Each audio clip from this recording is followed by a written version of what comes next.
This is Dr. Rosie Kuhn, and this podcast series is called Spiritual Immersion, Taking the Plunge.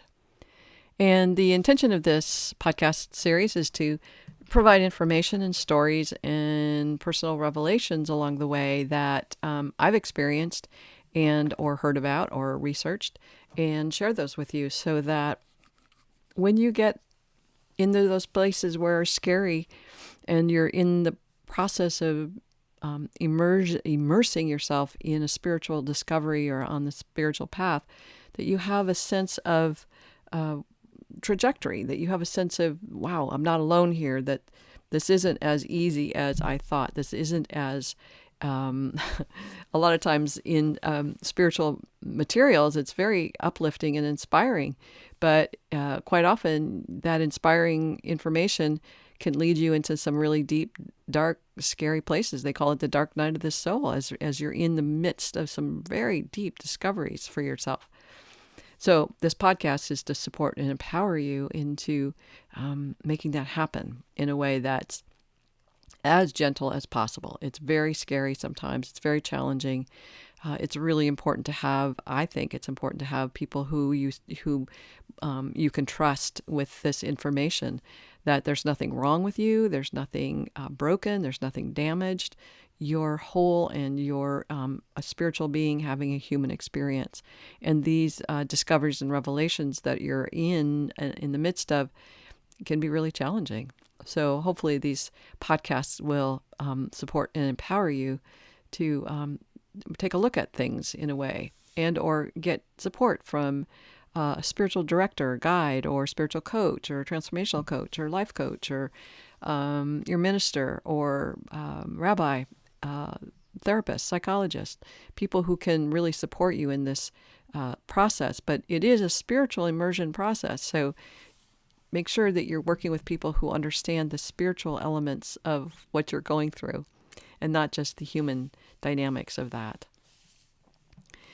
I want to share with you that I am publishing a new book in October this month, 2020. It's called, it's called I've Arrived. I've Arrived. Well, sort of. It's called, well, I've Arrived. Well, sort of.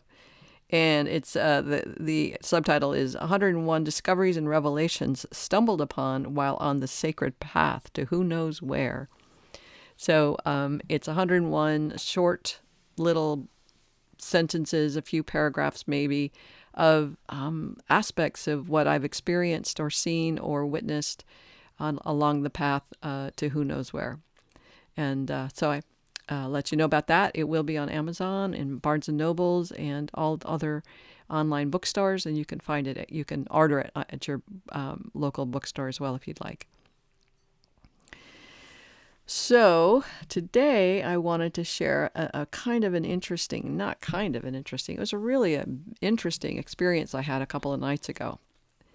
What happened was, so over most of my life, I have been digging up dark emotions, hard emotions, negative emotions, basically sad, mad, bad emotions, despair, despondency, disempowerment, victimization.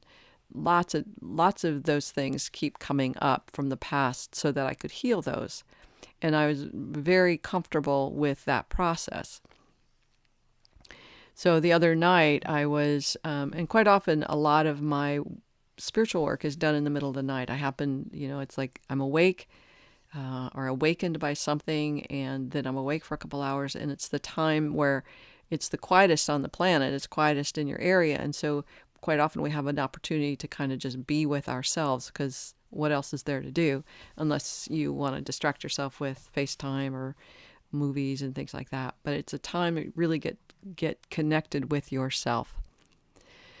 So I was in the midst of, and I mentioned in the previous couple of podcasts about that I have this cancer, skin cancer that I've been dealing with for years, and that I'm wanting to get more serious about healing it so that I'm not just managing it for the rest of my life, but I actually can disappear it. And in that process, I was looking at the degree to which love plays a part. Like, we know that most people hate their cancer, they fight their cancer, they're battling their cancer, and it's a way of seeing and being in the world that what we think of as being normal.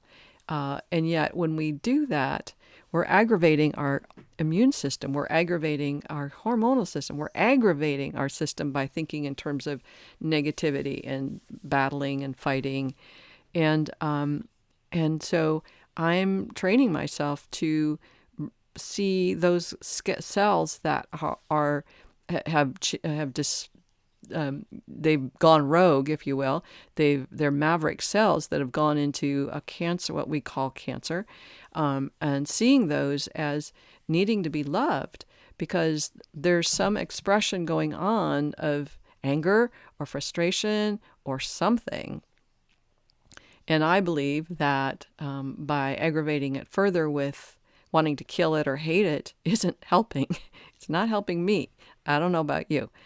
So in that process, it was like really listening to all the ways that I could begin to love myself better, love my body, love my my frailness, love my faults, love my disabilities, love even these sores on my body, because they're here to tell me something. They're here as my teachers.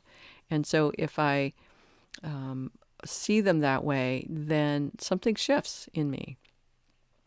So as I was in this particular night really sharing the degree to which I love myself, it's like, well, how do I care for myself? Are there ways to pamper myself? Are there ways to be kind to myself? Like, pampering is a big deal. I mean, like, I never use that word, to pamper, because I think of it as powder puffs and fluffy slippers and things that just aren't me.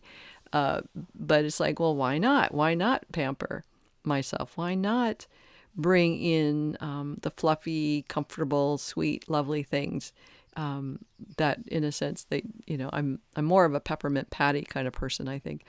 But that pampering was really important. And when I started talking to myself about pampering, something really interesting happened. Is I'm lying in bed and I'm talking about this. How can I pamper myself? When all of a sudden there was a click in my hip. And all of a sudden, these positive emotions started to come up. Excitement, joy, playfulness, fun, excitement started to arise from nowhere, about nothing. It was rather interesting. So rather than having these negative feelings show up, these positive feelings started showing up. And what was happening was, it was sharing with me all of the times that I suppressed happiness, I suppressed excitement, I suppressed the joy of being me. I suppressed exuberance for a surprise birthday when I was 30 years old. I suppressed so much positivity in me. And of course, that would create, if you suppress all of that good stuff, what's left is mostly a lot of depression and despair and dread, because I can't be me and I can't express the fullness of me. And I know this is true for so many people. So that's why I'm offering it to you.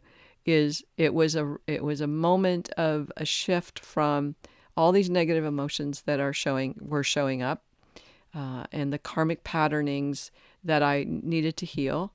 And now all of a sudden, here's these beautiful, positive emotions, and the realization how much I suppressed the joy of being me, the joy of being human, the joy of the delight of being a human being. And so that was an amazing moment to go, oh, so maybe things have shifted from being that negative karmic patterning to something else. And maybe this is a change, a crossover, and into something else. And I truly believe it is. And that's a longer story that you don't need to hear today. And I kind of shared it in the previous podcast. But the degree to which I'm working towards excuse me, positivity and making choices to believe good things about myself and great things about myself. It's difficult when we've been so trained and we've trained ourselves to see ourselves as little and horrible. I mean, most of us think that we're just wrong. I have a client that his middle name is Wrong because he's always going, what if I'm wrong? What if I'm wrong? What if I'm wrong? And so this is a time where we get to choose differently. Marianne Williamson says, most of us are terrified not of our failings, but of our greatness and our brilliance. Who are we to not see ourselves as brilliant and magnificent? So that's what I'm working on, is moving towards magnificent. And if you've I was going to say, there's a book I wrote called Me, capital M-E, and it stands for Miraculous Existence, which is, I believe, what we are. And it's 101 things I didn't learn in therapy. And so check that one out, too, if you're interested. So I think that's pretty much it. I really just wanted to share that along the way, we find so much. There's such an amazing discovery process that's within us. When we take the time and courageously just be with ourselves, have a real conversation with ourselves, just listen. And if it's necessary, if you and I think it's necessary, get yourself a coach, get yourself a spiritual guide or a director, somebody to listen to and speak with you about what's going on for you. It's so helpful, so helpful. All right, big hugs to you. Bye for now.